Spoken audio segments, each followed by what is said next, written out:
नंतरची रास मीन रास, त्याचं चिन्हच असं आहे द्विस्वभावी रास. कन्फ्यूज माइंड, नक्की काय करायचं. एकाने सांगितलं तेही बरोबर, त्याने सांगितलं तेही बरोबर. डिसिजन मेकिंग पॉवर फार कमी असतं, पण तेवढेच ते इमोशनल पण असतात. त्यांना लगेच हर्ट होतात ते, किंवा त्यांना लगेच वाईट वाटतं की अरे आपण असं बोलून गेलो, आपण असं बोलायला नको होतं. पण कन्फ्यूज माइंड, पैशाला कमी नाही, छान पैसा असतो आणि राखून असतात. आणि ना they are a good planner. त्यांच्याकडे प्लॅन रेडी असतो की आपण पैसे कुठे इन्व्हेस्ट करायचे, कसे करायचे.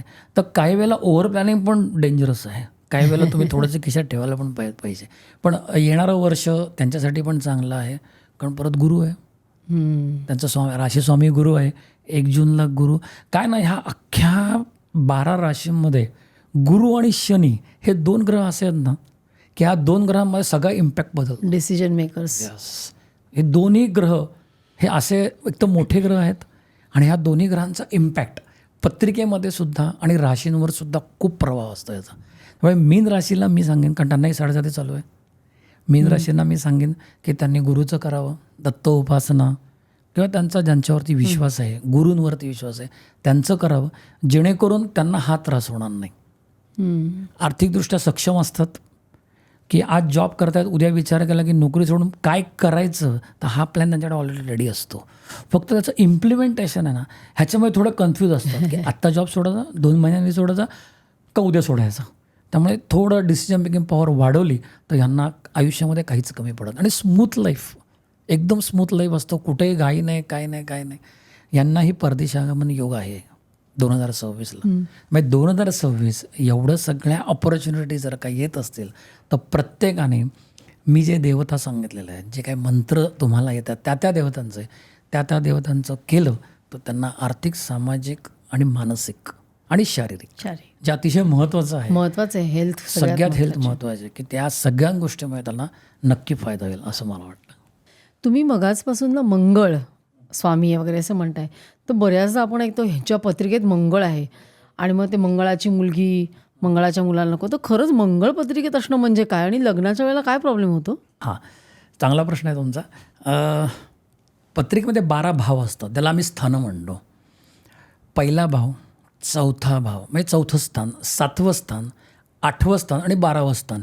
या स्थानामध्ये जर का तुमच्या जन्माच्या वेळेला मंगळ असेल तर त्याला मंगळाची पत्रिका म्हणतात.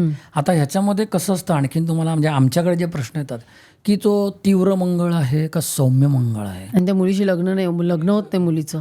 मी त्यांना एकच सांगतो, चोरी आहे. ते 5,000ची असू दे, 50,000ची असू दे. शिक्षेमध्ये फरक आहे पण शिक्षा होणारच आहे.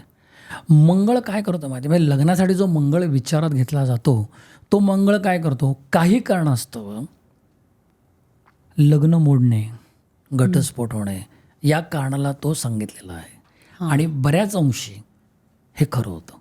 आता आणखीन एक काहीतरी कोणतरी सांगतं की वयाच्या 33व्या वर्षी हा दोष जातो, असं होत नाही. मी तुम्हाला मगाशी सांगितलं तसं पत्रिका तुमची, तुम्ही जन्माला आलात तीच आहे, तीच तुम्ही घेऊन जाणार आहात. या मधल्या पिरियड तुमच्या लाईफस्पॅनमध्ये असं काही होत नाही.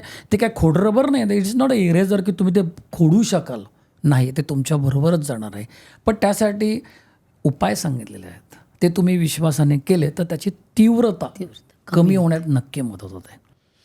बरं झालं तुम्ही याचं उत्तर दिलं, कारण हे फार असतं ना, ह्याला मंगळ आहे, तिला मंगळ आहे. नाही, खूप म्हणजे खूपच, म्हणजे असं आम्हाला मंगळाला मंगळीच पाहिजे किंवा मंगळीला असं काही नसतं. बाकीचे पण ग्रह खूप विचारात घेतले जातात, नाही तर मग काय उपयोग नाही. आता अशी कितीतरी उदाहरण आहेत की सगळं चांगलं आहे, गुण जमत आहे पण नाही जमत आहे. बरोबर आहे. त्यापेक्षा prevention is better than cure. तुमचा विश्वास असेल तर तुम्ही जे धर्मशास्त्रात सांगितलेलं आहे ते तुम्ही करून घ्या.